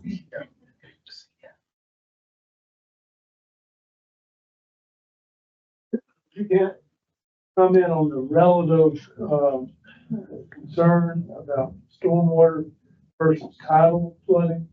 And behind that question is, what we hear about mostly is tidal flooding, like the issue down there at Rocky Mountain, where, the system that's designed is presumably going to get rid of stormwater too, but, that's a big concern that we hear about more so than stormwater. Right, so you're talking about the Rocky Mountain project? Well, in general for the town. Right. I mean, you could travel throughout the town to stormwater analysis. But there's a lot of other locations and there's some of the same locations that are tidal concerns. Sure. And where our questions can be, where do we put the money? Do you put it on tidal, which is very predictable, or you put it on stormwater, which is, when you have a bad storm, well, you got water there and it goes away in a day or two. Tidal flooding is here every month or every 3 months for 2 or 3 days. Yep, you're absolutely right. So they are two different problems. So it's a challenge to determine which one. I would look at what's the most critical infrastructure that you have, and then what you can do to, improve that infrastructure and make sure that it's resilient to storm events. So I know there are locations that are impacted by the tides. There's also locations that are more storm focused. So like Florida Avenue, near that down on South Anderson Boulevard, Florida Avenue intersection. So that floods, that is stormwater flooding. Yeah. And that sits there for days on end afterwards. And it can get deep. I think I was out there and somebody was driving through and it was like 8 inches deep or something like that. So, and I know there's other ways to go around that, but that's your evacuation route. And there's a lot of people that live down in that side. So those are things that are important to take into consideration. The hard thing about it is you go and look is lots of people, I don't know how many, have damage to their home from tidal flooding. Like the tide comes up, the water comes in their house and it does damage. How much residential damage do we have from water coming from the sky, stormwater? And on that list was Rocky Mountain. It has a system, needs a system that's 3.6 million. So there you are, one street spending 4.2 million. How do you prioritize that? And that's a challenge. For those listening, I don't see us raising taxes to cover $27 million worth of projects. That's stormwater. Yeah. We'll say there are funding opportunities for these projects, and there's something that I would recommend that you tackle individually and over a long period of time. So this is a plan for the future. So as you're doing these projects, you already have something set in motion, something you can fall back on as you're already improving your aging infrastructure. So it's not, I wouldn't go out there and spend 27 million in 2026 improving all the drainage, right? We could start with power cord. A question on the, I guess, stormwater versus flooding. Stormwater, you can quantify how much water is coming in. When we have over flooding, say from King Tide, we want to try to get rid of it. How do we even approach the volume that we're dealing with in a disposal system? Do we try to pipe it out? But when you pipe it out, you're in underwater. So we're, Yes. That's fine. Good question, Mr. Mayor. I'm not an expert in tidal influences. I'm more of a stormwater focused person. One of the things that we recommend is floodgates on all of our drainage systems. So there are locations where the roadway is a little bit lower than the elevations right next to the sound. And there's instances, sometimes a king tide will come in, pull in water. And so things like floodgates, they're kind of backflow preventers. They can really help with something like that. If they're properly maintained, they work well.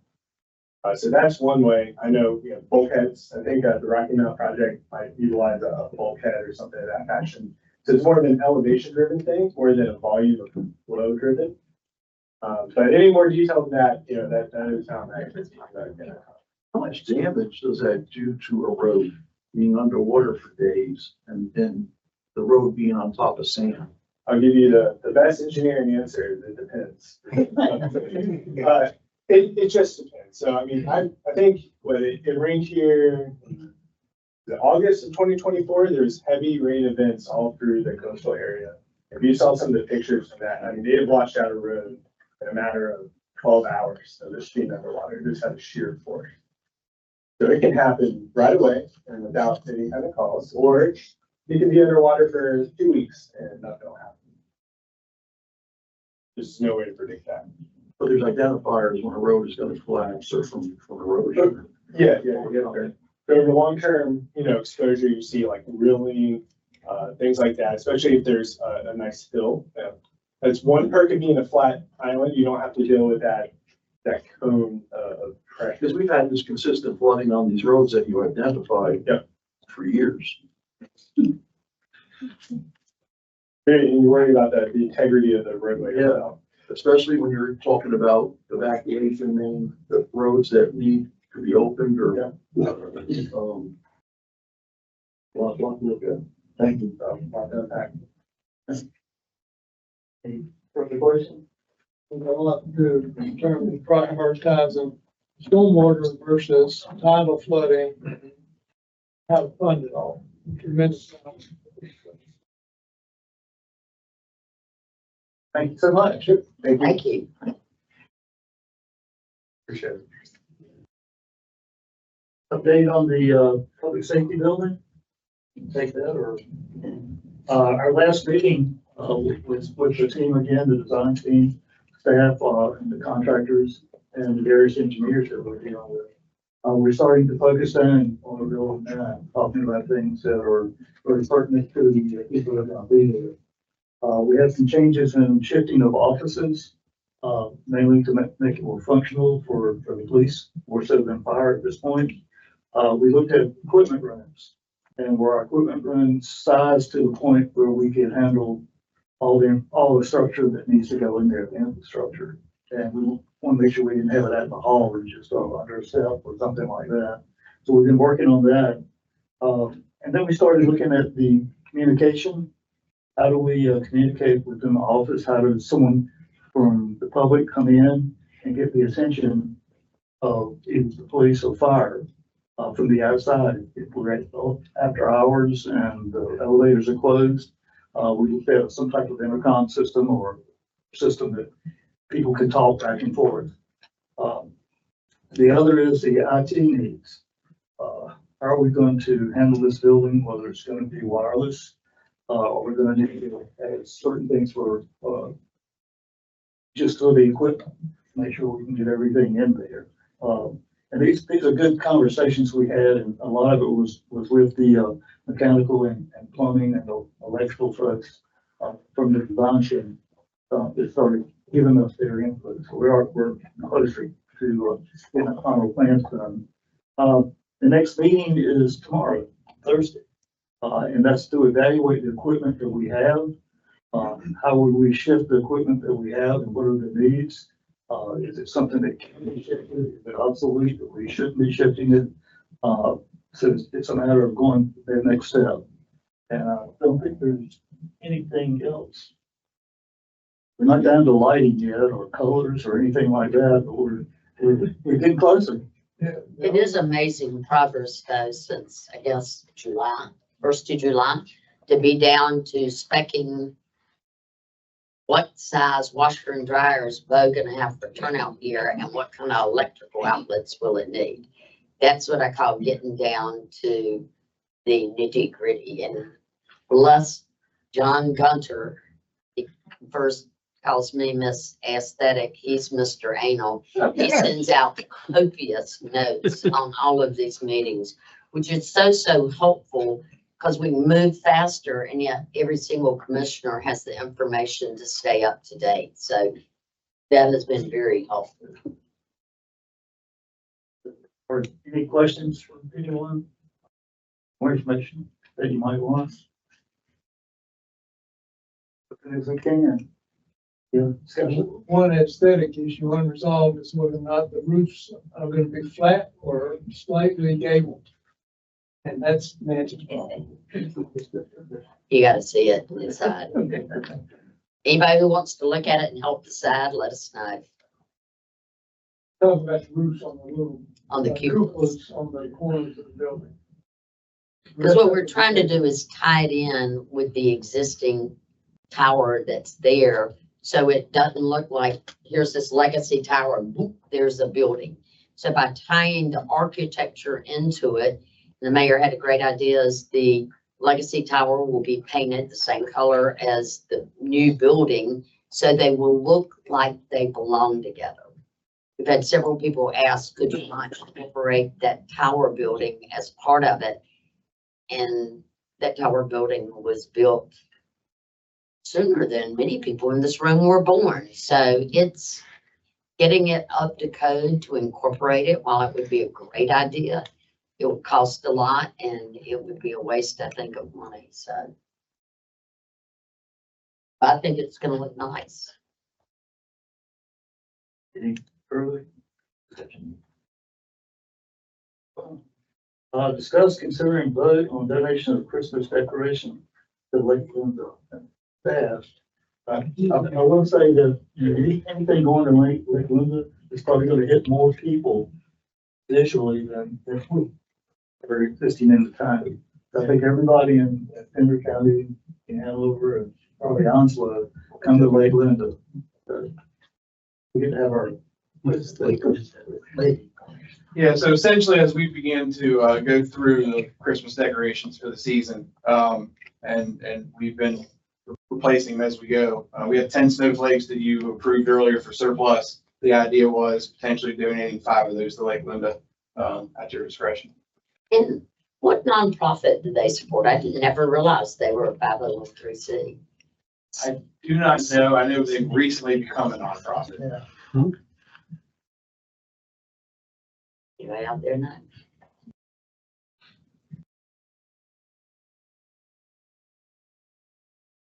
Hey, I'm in favor of doing this. Need a motion? yeah, need a motion. Move that we donate these Christmas decorations to Lake Linda. Second. Have a motion and a second. All in favor? Aye. Just don't donate my snowflake. I like my snowflake. Got your name on? It's got your name. Same one every year. It's got your name on it. They're special. So, discussion.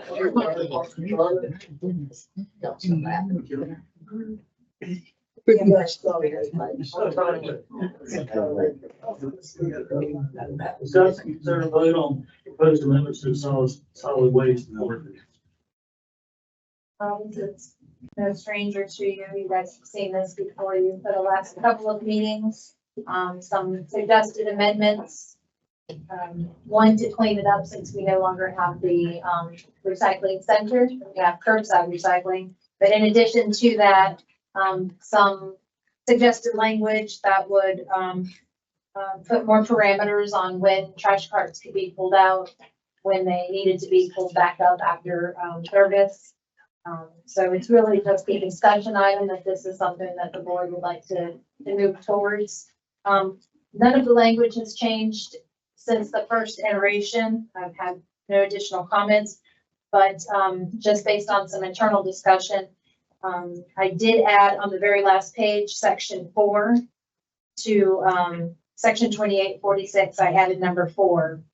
And that basically talked about violations specific to the responsibility of the owner. So if they didn't pull their trash can back at the time specified or by the time specified, there would be violations. But instead of it being just a flat fee, a civil penalty, which is how it is listed now, this would be a warning for a first offense, a $50 fine for a second offense, and the third offense would be $100 at each offense thereafter.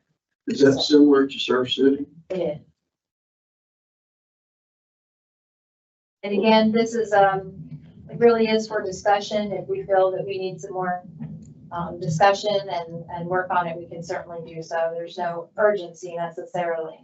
One thing, we reference bulk items, so we never defined it. Well, we do have a flyer for that now. I'm hesitant to put the exact language in the ordinance because if we were to change vendors, then, you know, we would have to amend the ordinance, and sometimes keeping up with those updates get sort of away from you. So I think that we reference, whatever is, I think we have in here, it references something about, here it is. Items included in the bulk item and vegetative pickup will be based on the contractor's approval per contract. And of course, we have that information on our website. To be honest, I don't see how we can go find residents right now when our trash service has gone through so much change. We got more trash cans out there. This past Monday, I know y'all just talked to GFL. It was as bad or worse as it's ever been. I walked down Bridgers, and from Haywood to the end of Bridgers, there were 2 cans that were done properly.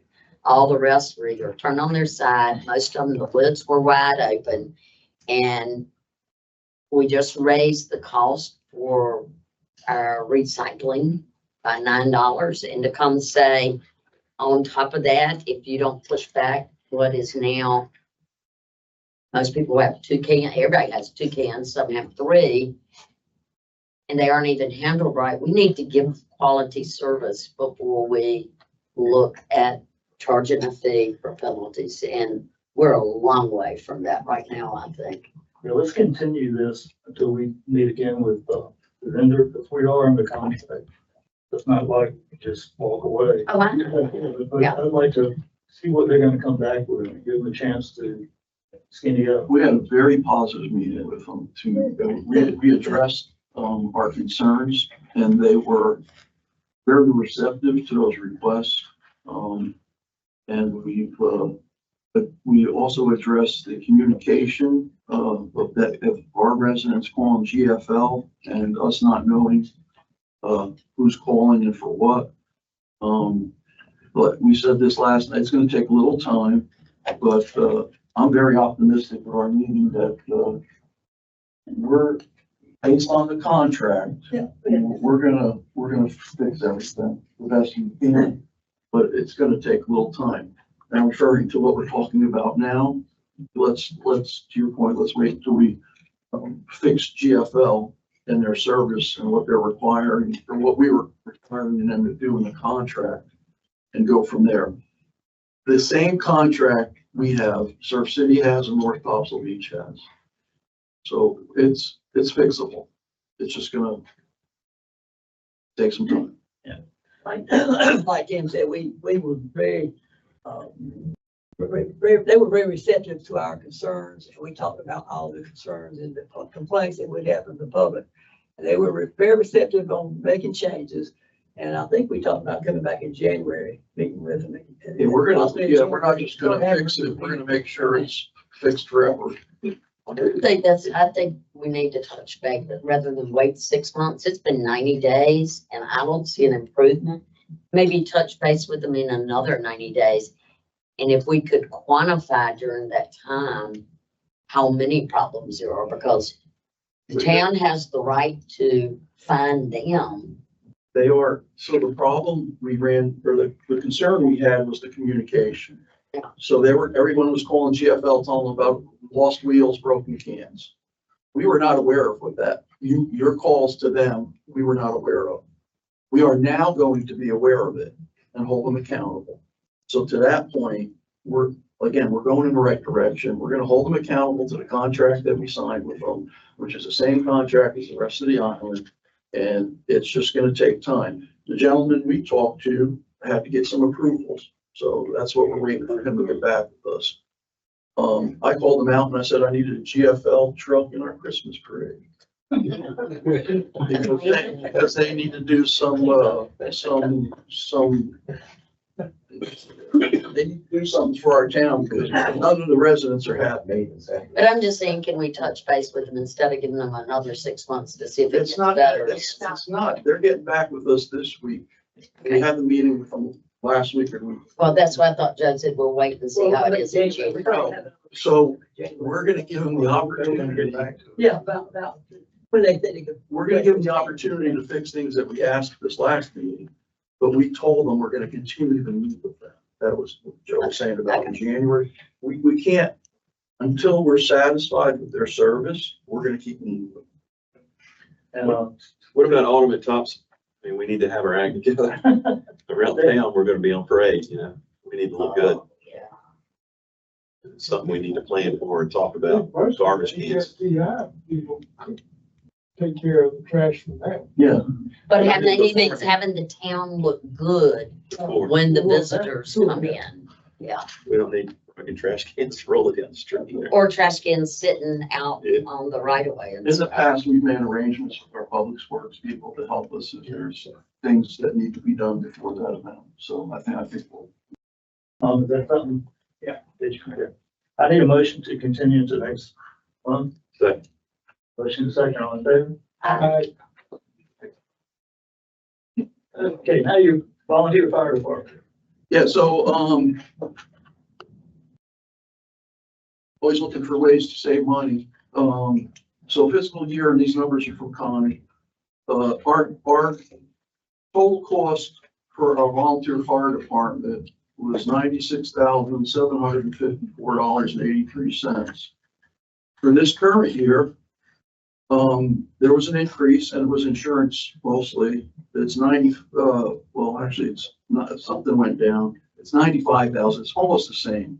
So basically, with the pensions and the insurance and everything that's going up, I wanted to look at this, and this is just discussion, but we are required to have a number of volunteers in order to have a town fire department. This cost, and I also included the charter, and everyone's will be able to see that. My main question when I looked at this charter was, you have to live within 15 miles driving distance of town limits or perform a majority of your work within a 15-mile distance. That's to the town line. I calculated because I thought, well, I don't think they have their equipment with them, so they have to come to the firehouse. So it's not the town line, it's to the firehouse. There are 3 fire stations within 15 miles of our town. So what I'm looking at, or what I'm looking at here, I'm saying, well, the 3 firehouses, 2 from Surf City and 1 from Holly Ridge will be here before our volunteers get here. Our volunteers are also not allowed to use blue lights. They have to obey the laws. And I did some calculation. It's going to take a half hour to get here from the mainland. 15 miles, doing the speed limit. So again, I'm looking at this saying, we're spending $95,000, $95,000 on a volunteer fire department. We have to have a volunteer fire to have a town fire department. And I don't think they're gonna get, we're paying them just to have a town fire department, is what my conclusion is. And now I'm gonna say, and this will probably be a retreat discussion further, but, do we need to have a volunteer fire department? Because we're basically subsidizing 14 volunteers to have our own fire department, to be called Topsail Beach Fire Department. And I just, again, identified this looking at ways to save money. And the results of my looking into this is basically, you know, we have a volunteer fire department that we're subsidizing just to have our own fire department. And because we have shared services from Surf City and Holly Ridge, they'll get here way before our volunteers do. Especially if it's on a weekend or if it's in the summer, people are going to pull over for a fire truck. For a volunteer, they cannot pass anybody after the day of the laws. And I just don't see them to help without my house on fire or somebody else's house. Especially with them having to go to the firehouse to get equipment because the truck's already gone. So then they got to get in their cars again, and if it's all the way back into town line, it's just I don't understand it. I'm welcome to. I know I just threw this in here, but I mean, I just think we need to look at this and decide if continuing to spend a penny of our taxes on the volunteer fire department with increases, because, you know, they have options about pensions and, which is North Carolina, the insurance went up $2,746 close 14 firemen. I think we pay for their insurance. This is from Connie, and this is what the costs are in the firehouses, in the fire departments. It's a subline in the fire department's budget, but this was shared to me by Connie. All the numbers. There's 5 volunteers on the pension plan, which costs us $1,000 a year. It's just something I want to look at and bring to everyone's attention to consider if we need to continue to have a volunteer fire department. This is happening around the country with little towns like us. There comes a point where we have to look at things like this and say, make a business decision, basically. Are we going to continue to subsidize this this cost, which is rising for trends for years?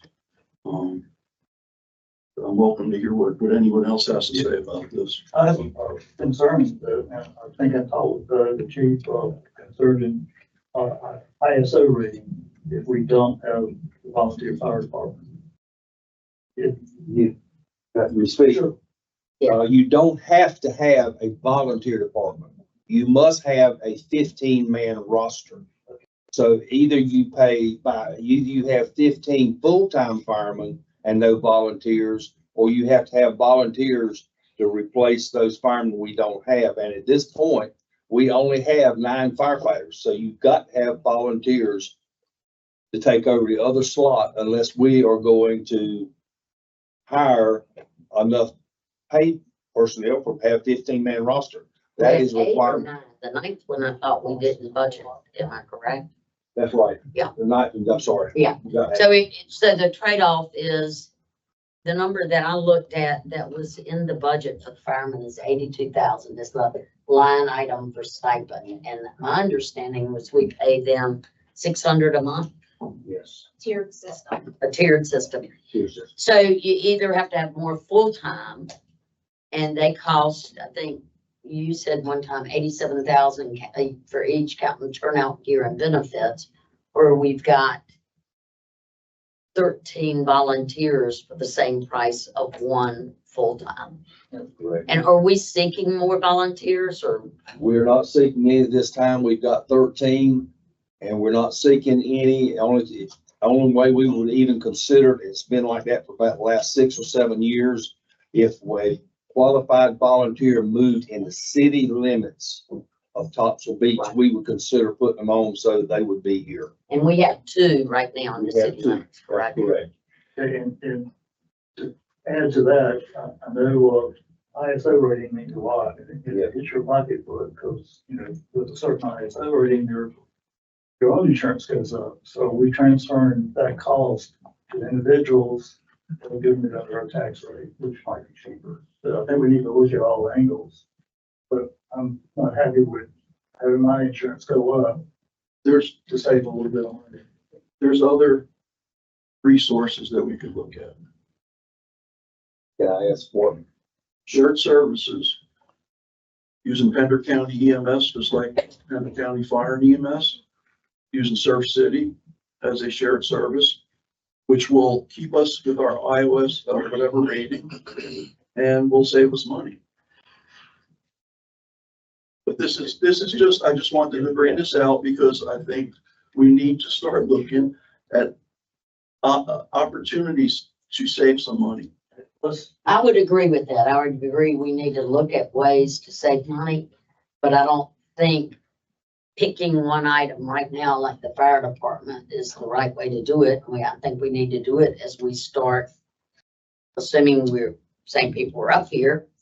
Whoever's up here needs to start doing it when we start the next budget process. That's, but I wanted to bring it to the forefront now because the budget's right around the corner, and I think that this is an opportunity to save some money.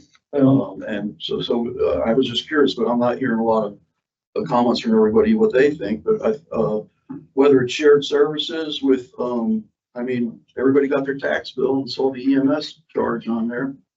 It'd be the same thing. It'd be a fire charge. And there's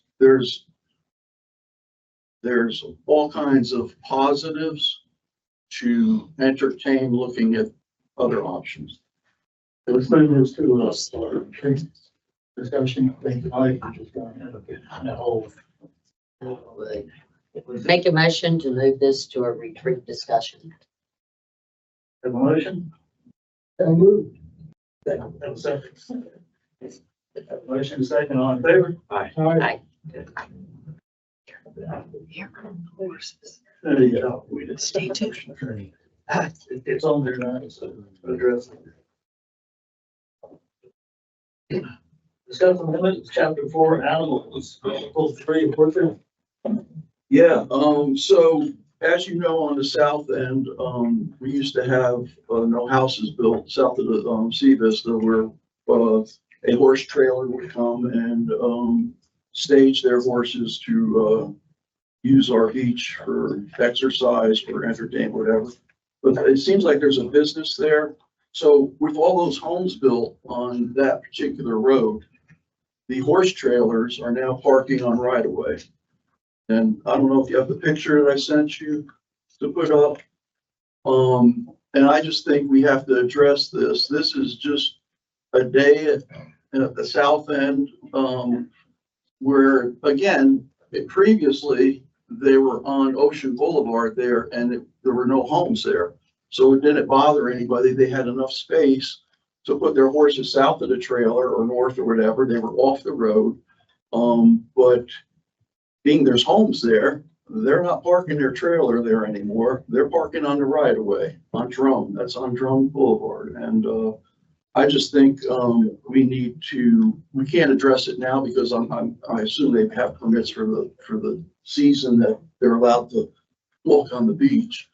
But if that was your yard, would you want a horse trailer out there all day? I know I would. I'd be concerned. The other thing, the horses are in the street, and it's just, I think if we need to continue with this, we have to designate an area for them. And the other thing I found is that we also allow donkeys and mules. And I think we need to address that in this ordinance as well and look at possibly removing donkeys and mules. As for fans. I've been dealing with that all summer. We do that all summer. I'm sorry, I grew up riding mule on the farm. Yeah. What's the difference? I mean, so. Well, I don't think we've had any. I don't think so. I've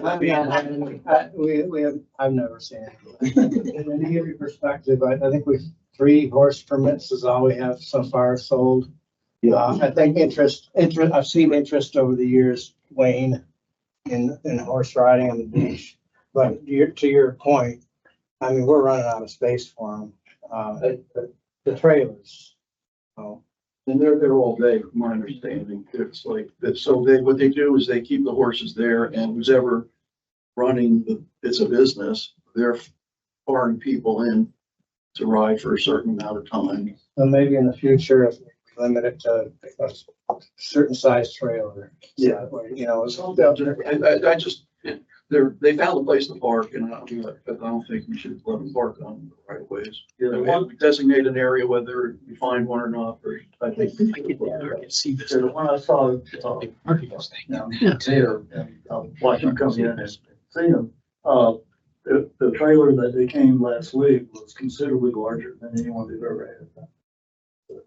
It has grown popular to that. So maybe you restrict the size of the trailers. You can, there's I do know there is a business operating there.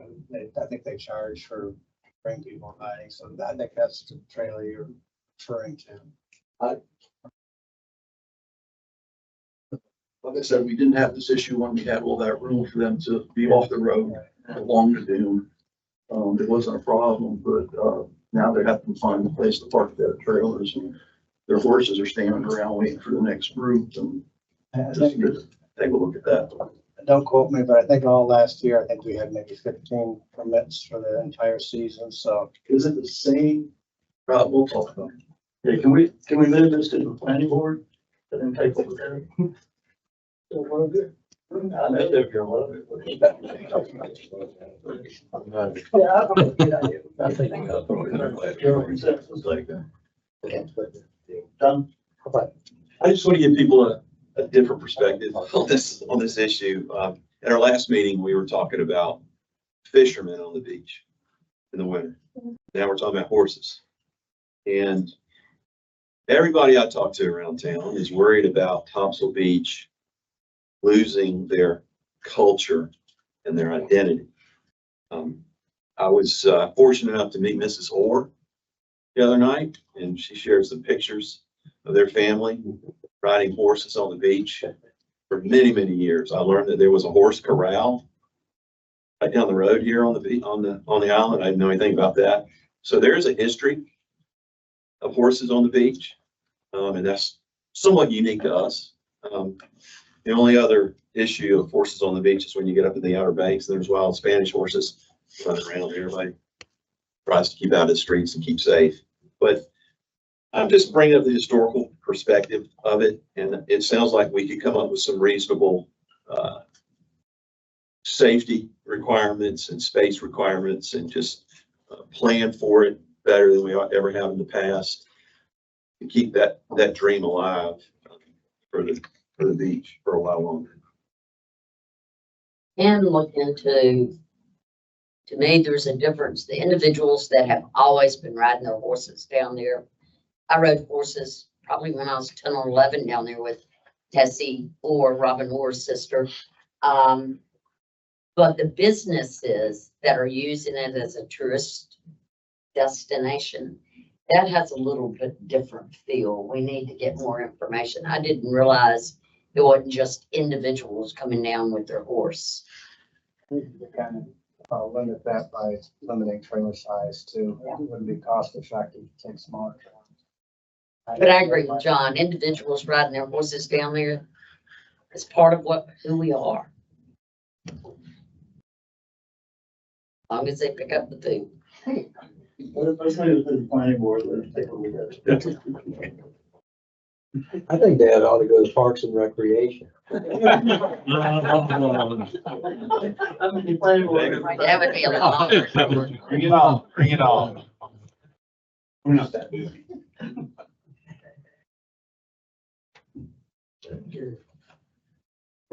Manager and attorney reports. We don't have an attorney with us tonight, so let's have manager. I have nothing on the written report unless you have any questions. You mentioned the, revenue generated by paid parking year to date. Like year to date or is, sorry, I have all my reports here. It's 200. 226,339 dollars. That's for all of the parking. Thanks. And that goes back into repair and replacement of walkovers and maintenance. Repair and replacement. The walkovers and Well, maintenance or the maintenance. You're talking about the revenue for that? Yeah. The south end revenue goes into the BIS fund. And the revenue from the oceanfront parking goes into general. And the maintenance cost for the accesses is in the BIS fund. I have a question, President. Tickets issue. Goes into. That's parking tickets other than in the, Those are parking violations, other than in the, other than the paid parking. That's correct. That's separate. I know we had 67 unpaid and none of that's been collected. I mean, are they collecting it? They do collect it. Okay. The third party vendor does. I have one question. Tom, this is probably yours, the fire hydrants. Mhm. You've ordered the hydrants, the new one. Hydrants are ordered for this year. Was there a big jump in price? There was compared to last year, but we were still within budget, what we budgeted. So we came well under budget last year. This year we were right at 140,000 we allotted. You know where they're made? You know. They're Mueller hydrants, so that helps me. Public comments, any comments? Please. One thing on the report, I forgot to mention. Sam, I didn't see any high-speed chase. Two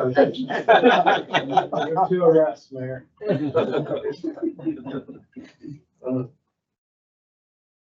public comments, mayor and commissioner report? John, you start? Sure, I'll start. When we were talking about the land use plan, I felt kind of bad about the comments that I made about lawyers. I'm afraid they sounded derogatory. I just wanted to go back to that a little bit. During the rezoning controversy going back a year plus, there was a lot of talk about zoning and what document do you look at for zoning regulations? A land use plan is a document that's an official document for the town. And if you study on this issue, you find that in many cases, people have employed lawyers to challenge the fact that a land use plan might say one thing and ordinances might say a different thing. The ordinance always wins. Land use plan does not win in that case. But in the meantime, if you've hired lawyers and the other side, the town is having to hire a lawyer, we're incurring expenses. So we don't want to be running up lawyer bills for something that we know we're gonna lose on. That's why I made comments about lawyers. I would have done that even if Steve was sitting here. I don't think anybody out there is a lawyer. The other thing that I wanted to mention was, how do you appreciate from the presentation and some of the questions about the drainage and the flooding issues, the complexity, what we're dealing with, trying to deal with stormwater and tidal flooding and the effects that those have on people who are property owners and drivers through the water and stuff like that. And the immense amount of cost that it costs us just to deal with stormwater, $27 million. And no telling how much the tidal flooding, if we were really set out to deal with that, it'd be more than that, I'm sure. So we have a very difficult issue that we're trying to deal with, and please bear with us on that. John Beth? Well, I was just looking at the calendar and, find ourselves in October. Before you know it, the holidays will be here. But before that, on October 17th, 18th, and 19th, we have the Autumn and Topsail Festival. So it's coming fast, and encourage everybody to attend. It should be a great weekend. Appreciate everybody coming out tonight. I think we had a great meeting. I think we've got plenty on our agenda that we're gonna have to be working with. And just like Tim was saying earlier, I mean, we're all concerned about our trash, and we're working as best we can to solve that problem. I know we've got an election coming up too. I know we've got 3 places on the board. So I think tomorrow night, they've got a candidates forum here at the town hall at 6:30. So yeah, if y'all are interested, I'm sure you can find out what it.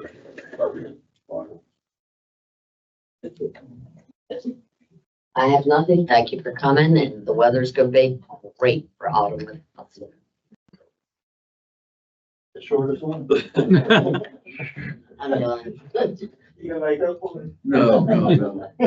I'm just gonna say again, we're addressing the garbage cans. We up here have received so many calls and we've talked about it to no end. We are gonna fix it. Please be patient with us. I was happy to hear that you guys were involved with the Surf City project there on South Shore Drive. I think we really need to look and see if we can implement some of that or learn from that as well. Thank you for your presentation. And, yeah, Halloween ready? Yeah. Thank you. Enjoy the rest of your week. Also, thank you all for coming and it was a good meeting. I think we made a lot of ground.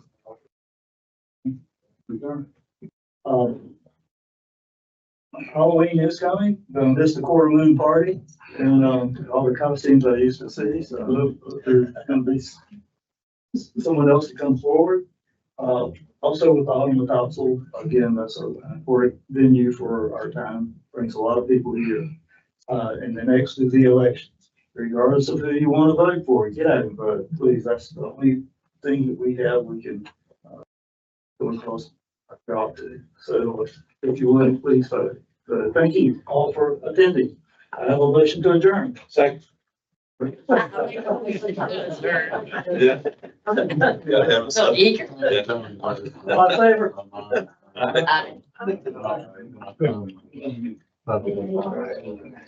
on, I'm big with